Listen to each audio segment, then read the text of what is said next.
It's 9 o'clock and time for the May 21st meeting of the Board of County Commissioners of Indian River County. Good morning.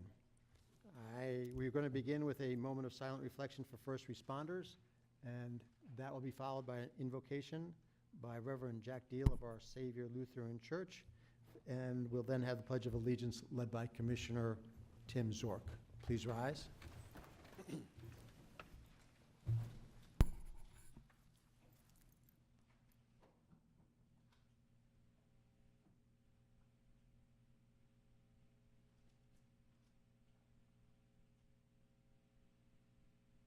O God and Father of us all, as we gather this morning, we first pause to give you thanks for all the blessings we have and to remember that you are God and we aren't. In this world where people are so divided and polarized and where hate and fear and anger often rule the day, help us to be a people who listen to, recognize, respect one another, and work together for the good of all. And in a world where your world is threatened and abused, help us to be a people who care for, protect, and restore the environment.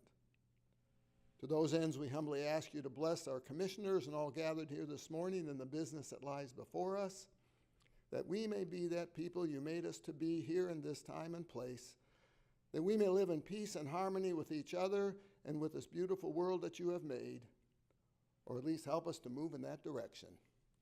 Amen. Amen. Please join me and face the flag for the pledge. I pledge allegiance to the flag of the United States of America and to the republic for which it stands, one nation, under God, indivisible, with liberty and justice for all. Thank you, Reverend Deal, for that prayer. Just as a reminder, if anybody believes they're going to be speaking today, we just ask that you fill out a speaking card, which can be found right outside the doors of this room. It helps the clerk build up a better set of minutes. Move on to additions and deletions to the agenda. Commissioners, I've been asked to have us pull 15B2. I'll ask if anybody else wants to add something to the agenda. Mr. Chairman, I've had a request from Mr. Doug Bornick from St. John's River Water Management District. He would like to speak to us for a couple of minutes about the Fellsmere boat ramp up at the new 10,000-acre reservoir. And I think he'll probably want either a resolution or letter of support for the project at the end. So we can either, if you think we can do that by consensus, I can just put him under public speaking, or if you'd like a formal action, I can add him under my matter so we can have a vote, whichever. Probably best by consensus. Okay, so speaking, if we could add Mr. Bornick to 10B1, public discussion, please. Very good. Anyone else? Move to approve as amended. Second.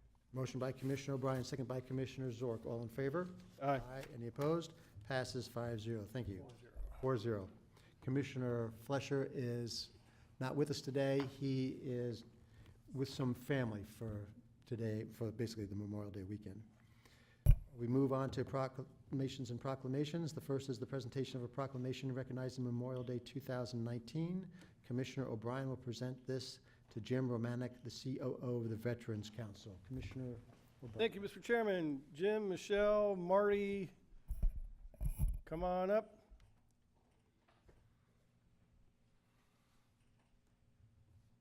Good morning, welcome. Morning. This is a proclamation in recognition of Memorial Day 2019. Whereas in the years following the end of the Civil War, flowers were placed on soldiers' graves as a solemn reminder of the scourge of war and its bitter aftermath of sorrow. And whereas Congress, in a joint resolution approved May 11, 1950, provided that Memorial Day should be set aside as a day of prayer for permanent peace. And whereas Memorial Day is a cherished tradition, one whose observance helps us appreciate our history, our values, and our responsibilities by reminding us that freedom is not free. And whereas Memorial Day has traditionally been devoted to paying homage to loved ones who lie in hallowed graves throughout the land, having sacrificed their lives so that war might end. And whereas on Memorial Day, we collectively pause for a moment of reverence, reflecting on the heroics of all those who answered when called by their country to bear arms and protect and preserve the ideals of democracy. And whereas the Veterans Council of Indian River County, consisting of 25 veterans organizations representing over 18,000 veterans residing in the county, will hold Memorial Day ceremonies on Monday, May 27th, 2019, at Veterans Memorial Island Sanctuary, Vero Beach, at 9 a.m., and at the Veterans Memorial and Riverview Park, Sebastian, at 11 a.m. Now, therefore, be it proclaimed by the Board of County Commissioners of Indian River County, Florida, that the board urges all Indian River County residents to join together to rededicate ourselves to strengthening our nation's promise, to pray for permanent peace, and to attend Memorial Day ceremonies honoring our fallen fellow Americans, both known and unknown, who sacrificed their freedom to ensure our own. Adopted this 21st day of May, 2019, signed, endorsed by all 5 county commissioners. I know that, we all look at Memorial Day usually as hot dogs and hamburgers and the kickoff to the summer season, but obviously there's a whole lot more to it. Why don't you all tell us a little bit more about the activities coming up? Sure. Well, I personally would like to invite the commissioners. I have invites for you for that Monday, but there are plenty of activities going on that morning, which kick off at 9 a.m., and we will have a dedication and a wreath place for the fallen Indian River County families and soldiers that have served. We'll have 2 centipads that will be dedicated that morning, and also the Gold Star Grove that is unilateral next to the centipads will be dedicated that morning as well. So ceremony this year will last a little longer. It's usually about an hour, but it'll probably be an hour and a half with the dedications going on that morning. Michelle Dale is our Gold Star mom, in charge of that committee and president of it, if you would like to have a few words. It's definitely going to be a memorable Memorial Day. We will honor the fallen, and something that has not happened in Indian River County will happen on Monday. There will be dedication of 2 cenotaphs of men who have fallen while in service, and dedication of 8 plaques for the Gold Star Grove of residents, loved ones who will be honored on that day. I am in awe of everything that will happen. Please come and share with us and pray with us and honor our fallen. Thank you. And Michelle, I have heard that you just were given a very rare honor, that you were elected as the 2nd vice president for the statewide organization of Gold Star Mothers. Is that correct? That is correct. That's great. Congratulations to you. And why don't you tell the audience, just in case they don't know, what Gold Star Moms are? Okay, Gold Star Mother is an organization that was started a very long time ago, 1928, and it has grown. There's a national level, a state level, and then local chapter levels. And who we are is mothers who have lost our sons or daughters in either a combat situation or while in service. If you've lost your loved one while in a combat service or combat situation, you receive a Gold Star pin, as I have on, which is purple with the Gold Star up front. If your loved one was lost while in service, you receive a Gold Star next of kin pin. Both mean we have lost someone while in service. It's not a club anybody definitely wants to jump up and join. However, it is a club that, not a club, an association, where we honor veterans as our first cause, and we help each other through our sorrow. Great, good. Thank you, Michelle. Marty? Just a reminder that it is the Veterans Council of Indian River County. Our ceremony starts at 9 o'clock in the morning. Sebastian starts at 11 o'clock at the park. So since ours is going to run long, you might want to coordinate with Darrell Lohr to get there in a speedy and expeditious manner. Thank you. Well, y'all come on up. We'll get a picture.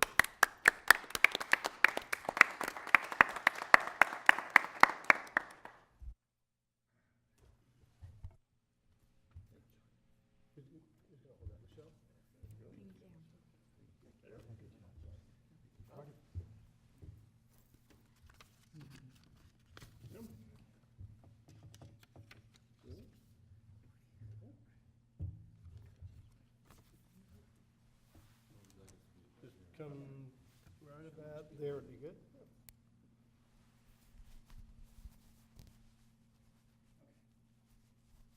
On three. 1, 2, 3. One more. 1, 2, 3. Thank you all. Congratulations.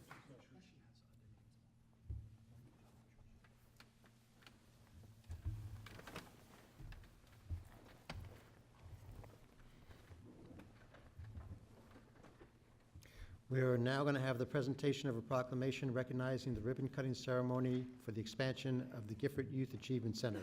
Commissioner Adams will present this to Freddie Wolford, the Director of Public Relations at the GYAC.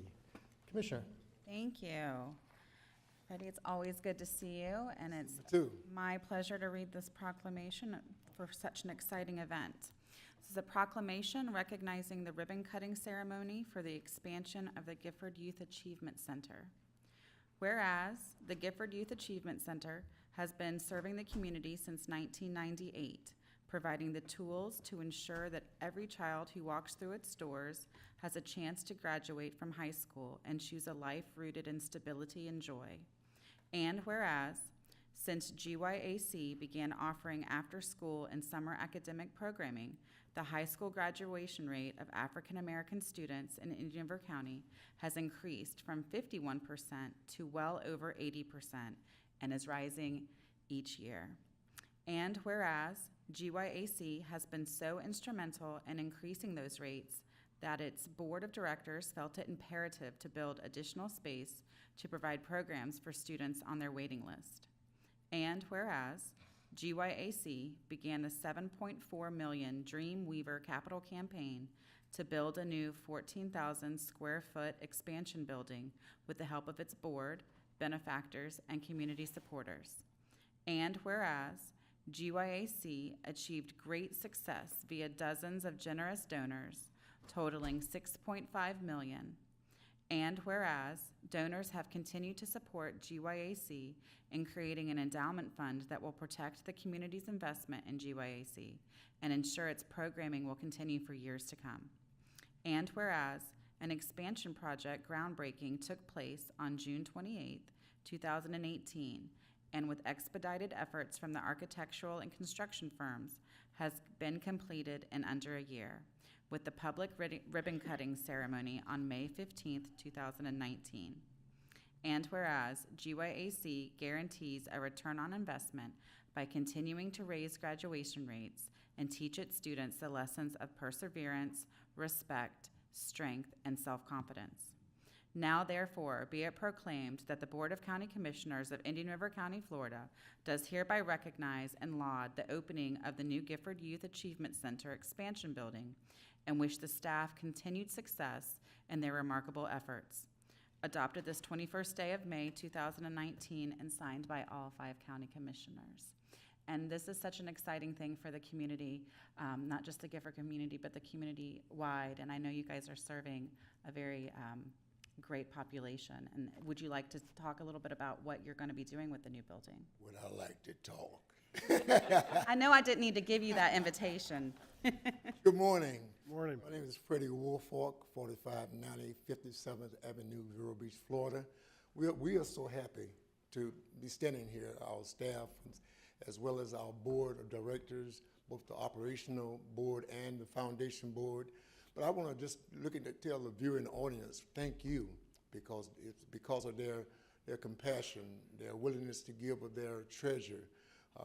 I believe in the 3 T's, your time, your talent, and your treasure. And when we started this whole process a little while back, we were under the old mindset that we have set a goal and we have to reach a goal. But we later were told by Carter is a consulting firm, that you can reach a goal or you cannot reach a goal. So we're not going to set a goal. We're going to do a feasibility study, and the feasibility study will earmark and highlight those things that we need to accomplish in order for this whole campaign to be effective. So the first tier, there's 3 tiers. The first tier coming from Mr. Steve Higgins, as well as Ms. Lenora Ritchie and others from Carter. They said, number 1, your first tier is the building. The building will cost approximately $3 million. So you have to satisfy that first tier. So you'll feel good, at least we got that part done. The second tier is saying making sure that sustainability takes place, that this building not only will take place here now, but it would also take place at least for the next 3 years, have funds set aside. So another $400,000 has to be raised to satisfy that. We've taken care of that. Moving on up a little bit to that third tier. The third tier, if we hit that third tier, our level of need will be reached, which was $7.4 million. And as you read in the proclamation, I think you mentioned about 6.5. Well, the last time I looked, it was about 6.9. So we'll need about 500,000 more to reach that need level. I didn't say goal. So we have not failed in reaching that need level. And it's because of the county commission, staff, others in the community. This has been a partnership. This is entering my 22nd year there at the Gifford Youth Achievement Center. 22 years of partnership with the county, with the community as a whole. As you said earlier, not just Gifford. It's not just about Gifford, but it's all about what? Unity in our county. So we want to say thank you so very much for the proclamation. Continue to trust and believe in us. We'll be great fiduciaries of your funds, I guarantee you. Okay. Thank you. All right. I'm just glad that Chief Stone wasn't there, because I think that room was over capacity for the ribbon cutting. Oh, yeah. It was a big crowd there, so that was great, yeah. So, well, come on up.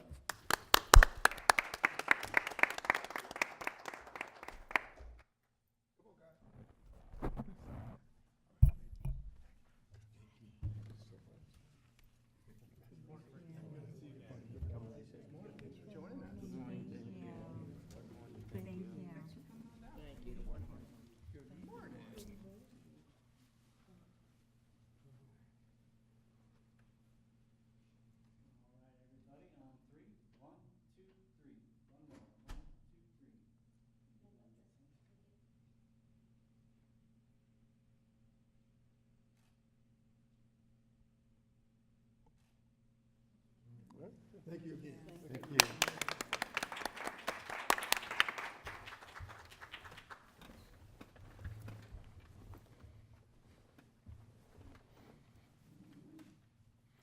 There are no minutes for today. Move on to information items, and there's just one.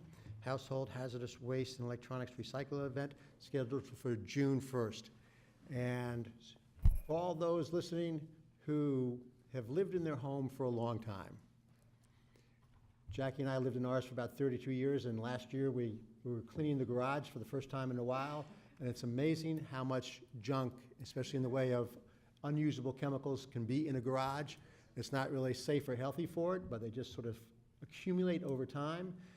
We used the Household Hazardous Waste event last year to help clean all of that stuff out and put it in a safe spot. So that's going to be June 1st at the IRC Intergenerational Facility. The program works incredibly smoothly. You do nothing after you get there. It's all done basically for you. The people, we've been there at least twice for just that event, and it's really a great help. Appreciate everybody who works at it, and it's a great excuse to clean out your garage or underneath your kitchen sink, wherever else you keep chemicals, but it's a great thing. I think everybody who's putting it together, and I hope everybody who has some chemicals in their home that are no longer used will take advantage of it on June 1st. Move on to the consent agenda. Would anybody care to pull anything from the consent agenda? If not the board, I'll ask if there's anybody from the audience who'd like to pull anything from the consent agenda for the discussion. There being none, Move approval. Second? we have a motion to approve the consent agenda by Commissioner O'Brien, second by Commissioner Zork. All in favor? Aye. Any opposed? Passes 4-0. Move on to public items, and we added a public item to have Doug Bornick with the St. Johns River Water Management District speak. Mr. Bornick? If you would, your Name and address for the record, please. Thank you, Mr. Chairman and Commissioners. I'm Doug Bornick with the Indian River Citrus League. I live at 1145 Pegasus Place here in Vero. I'm here to ask for your support, a letter from Indian River County to Dr. Ann Shortell in support of the Fellsmere Water Management Area boat ramp. As you know, this is, to the west of us, is one of the biggest restoration projects in the United States that's ever occurred, the 200,000 acre Upper St. John's Basin project. We've added a new area, the Fellsmere Water Management Area.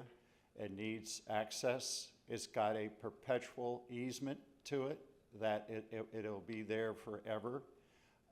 And there will be no ability to put other businesses there because of the perpetual easement. So it's set, and there was some questions about the ownership of it, but the easement is perpetual. Just want to be sure that the commission knew that. The access is, I could go on and on about it, but it'll have 110 visitors a day. That's being guesstimated that will attend or visit the site. It'll have 2 concrete boat ramps, loading docks, restroom facilities, 32-foot boat trailers, handicap parking. It'll allow direct water access, both motorized and non-motorized, to the area, improve safety by offering the official spot for launching and replacing the current haphazard and potentially unsafe methods visitors use to access that water body. It offers visitors the ability to take full advantage of the improved fish habitat. The Fish and Wildlife Conservation Commission just invested $730,000 on recent enhancements, including fish restocking, and the estimated cost of the construction is about $850,000. And we just need a letter of support to Dr. Shortell.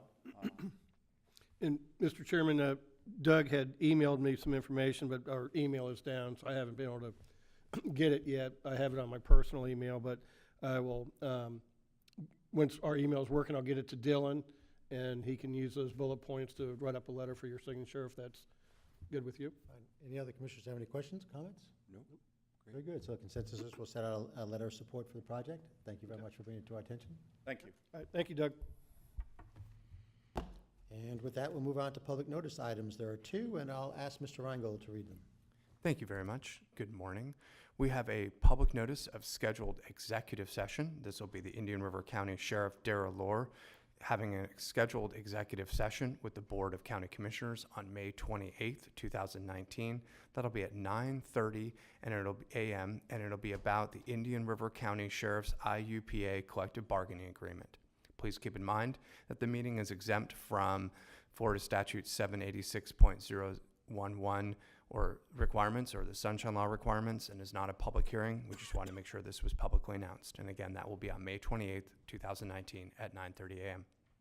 Second is a public notice of a public hearing scheduled for June 11, 2019. This is the county-initiated request to amend the text of the capital improvement element of the county's comprehensive plan. This will be legislative in nature, and again, that'll be a public hearing to be held on June 11, 2019. And with that, I turn it back over to the chair. Thank you very much, Mr. Reingold. We now move on to utility services. The first item is utility construction standards, May 2019. Mr. Burke. Morning, Chairman. For the record, Vincent Burke, Director, Utility Services. We have before you the May 2019 update to the utility construction standards. This is clerical in nature. You may recall that we had put together a proposed schedule last year after it was brought to the board. We did reach out to the stakeholders and developer review committee members. In fact, I believe it was in February of this year that we put into the Dropbox, and we left a USB file for folks to be able to pick up. We did have 2 copies of the plans. One was the approved plans from last year with the red line version of the proposed changes. We then reached out a week before the comment period was due and reminded folks that we'd certainly like to get some comments or edits. We did not receive any from those stakeholders. Again, this is clerical in nature, and today we're looking to seek approval for the update to the drawings and standards. I'm available for any questions that the board may have. Thank you. Any questions for Mr. Burke? There being none, I'll Move skip. staff Just ask if there's anybody in the audience who wants to comment on this. There being none. Move staff recommendation. Second. Motion from Commissioner O'Brien, second by Commissioner Adams. Any other discussion? All in favor? Aye. Passes 4-0. Thank you very much, Mr. Burke. And I'll ask you to do G2, West Regional Wastewater Treatment Facility Hydro Cleanse Installation and Upgrades. All right, thank you. We have a short presentation. I'm not going to bore you with all the details, but we had a slurry cup unit that was at the headworks of our West Regional Wastewater Treatment Plant. It did fail in January of 2018, and you'll see here what the material used to look like on the right-hand side versus what was put in place by MKI Services and Hydro International. This was a pilot program. If you recall, we brought something back to the board that was an agreement that would allow them to come onto the property at no cost to us to be able to install this pilot program. You'll look down on the bottom part of this line and you'll see what we had in place on headworks number 1 was a 44% of the total suspended solids, and the volatile solids are really an indication of the organic content of that material. This is the post-treatment effect, or really there's a 53% increase in the total solids and a vast reduction on the actual organic content. So we've not only reduced our volumetric discharge that we bring to the landfill, but we've also cleaned up some of that material that would normally pass through the system. So there was an extensive test report that was done, again, at no cost to the utility department, that looked at the pre and post treatment. You'll see here, this is a much more fine sand type of material versus what we had been collecting prior to that work being done. This is the new, almost like funnel-shaped cyclone system that has an Archimedes type of screw auger that does remove some of that material. This is the old grit snail, just shown for clarity on what we had in place over at the West Regional plant. Again, this is just a pictorial picture of the wear and tear. Again, a lot of nasty material does come through the plant and does receive a lot of wear and tear, and it is our intent to seek board approval to, in essence, sole source the services and waive the bids and approval of MKI Services to permanently install the grit cleanse unit with additional upgrades to control panels and electrical SCADA systems to control this better, as outlined in the attached proposal, which is as part of the backup, in the amount of $119,325. And if approved, staff would recommend the board authorize the purchasing division to issue a purchase order to MKI Services for that amount. Certainly available for any questions. Thank you. Well, my first comment is you have to love any piece of equipment with an Archimedes screw. So anybody have a question I for? do. With this new equipment, does it help us in any of our counts of additional removal or efficiency of the plant, or? Not from a nutrient loading standpoint, but Okay. certainly from the amount of solids that could pass through the headworks that get into the system later on as part of that process. So we would, in essence, delay or keep from that material from going downstream. We also reduce some of our dumping costs. We were dumping material every week, and now it's more like every 3 to 4 weeks. And so that saves on some of the tip fees that we have to normally pay through Right. clearing out of that dumpster. Yep. All right, thank you, Mr. Chairman. Is there anybody else with questions? Anybody from the audience with questions? Commissioners? Move staff recommendation to waive the bid requirements and approve the proposal, and to tell the purchasing division to issue the purchase order. We have a motion from Commissioner O'Brien. Second by Commissioner Zork. All in favor? Aye. Any opposed? Passes 4-0. Mr. Burke, one more time. North Sebastian Septic to Sewer Phase 1, final completion and adoption of resolution number 4. Thank you. Again, we have a short presentation. I wish the board member from the district was here. I would like to have thanked him for the support. You may recall that we received a St. John's Water Management District grant for $649,000. Since at the time that we had put together the application package, the opinion of probable cost was a little bit lower. You'll see some numbers that are a little bit higher based on the bid amounts, but this is resolution 4 for the phase 1 of the commercial area, installation of a public sewer system in the unincorporated portion of the county as well as the city of Sebastian. This went back to 2017 when we advertised for bids, opened those bids, received board approval. There were a couple options with respect to how this would go forward. The board ultimately approved option 2. We then presented some of those results to the city of Sebastian at their council meeting. We then went through the necessary public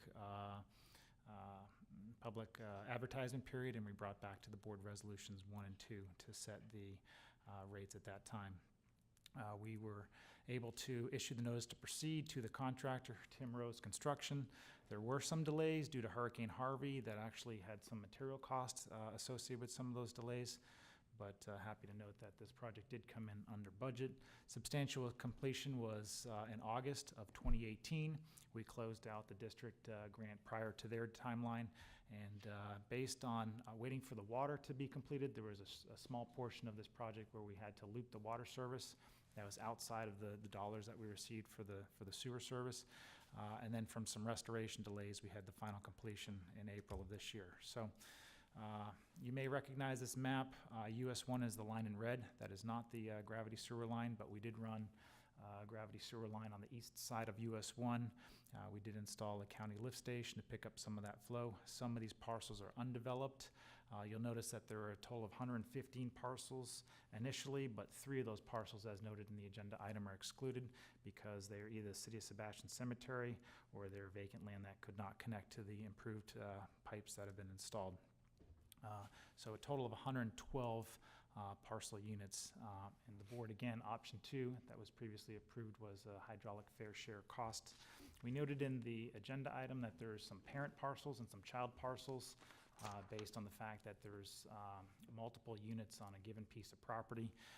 There's folks that could be assessed a percentage or a portion of an ERU based on the assessment roll.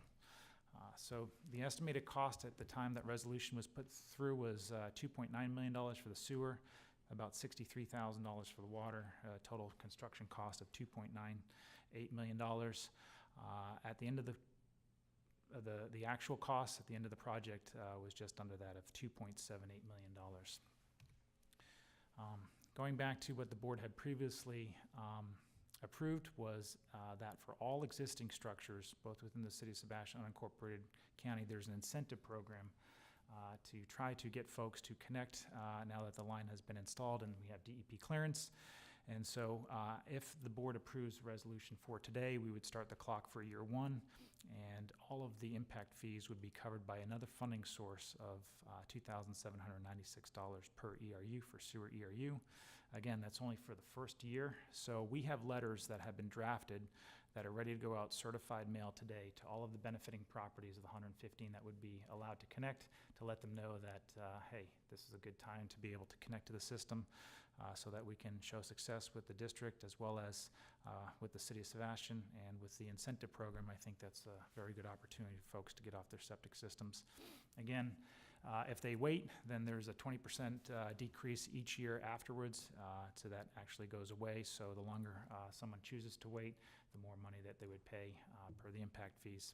These are outside of the actual assessment costs that are in the attached backup. So hypothetically speaking, if everything was great, we would anticipate a $251,640 impact fee coverage to be paid from the optional sales tax. We have met with finance and the budget director to basically work out the logistics of being able to time the coverage of those payments when folks come in to make application for connection.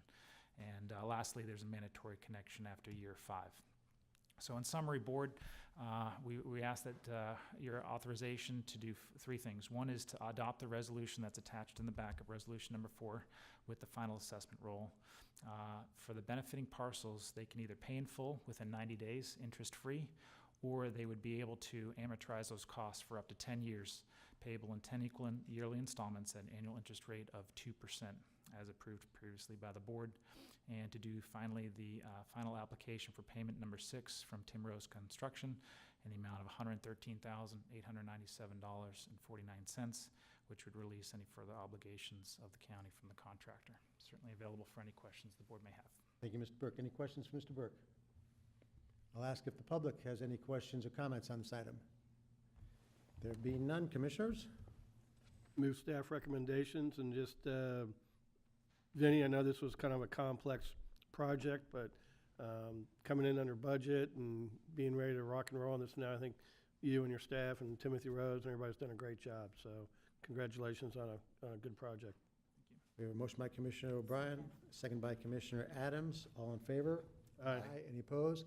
Passes 5-0. Thank you very much, Mr. Burke. We'll now move on to special districts and boards. The first is Emergency Services District, the approval of affiliation agreement renewal between Eastern Florida State College and Indian River County Emergency Services District. Move staff recommendation. Motion by Commissioner O'Brien, second by Commissioner Adams. Any questions? Probably not. Anybody from the audience care to comment on this one? All in favor? Aye. Any opposed? Passes 5-0. We'll now move on to Solid Waste Disposal District, approval of the minutes of the meeting of March 26th. Second? Motion by Commissioner Adams. That's going out there, Commissioner. I was That's, out there on the ledge. yeah, we were waiting for the people on the left to say something, and you finally did on the approval of minutes. Good job. And Commissioner Zork, thank you for seconding that. All in favor? Aye. Any opposed? Passes 4-0. That's excellent. And we are adjourned. I wanted to go out there on that controversial Yeah, well, item. I know, you're not. Way to step up, Oh,